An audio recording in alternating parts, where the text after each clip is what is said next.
jamais qu'une réalité, même dans notre expérience habituelle.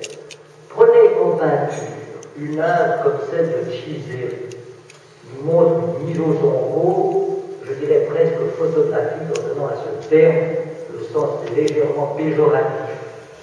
Et vous vous rendez compte que cette mise au tombeau donne à susciter en nous une manière de douleur, comme si nous assistions en quelque sorte au spectacle de cette mise au tombeau.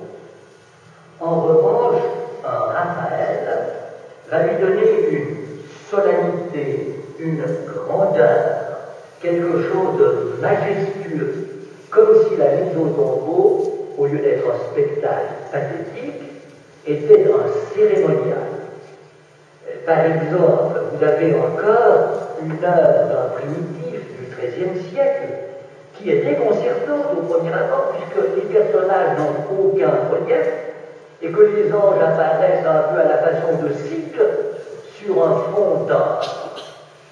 Autrement dit, de ces trois expériences, on peut tirer ceci, c'est que chaque artiste a son sentiment de la réalité et il essaie de l'exprimer par ses propres moyens pour que le spectateur en prenne connaissance.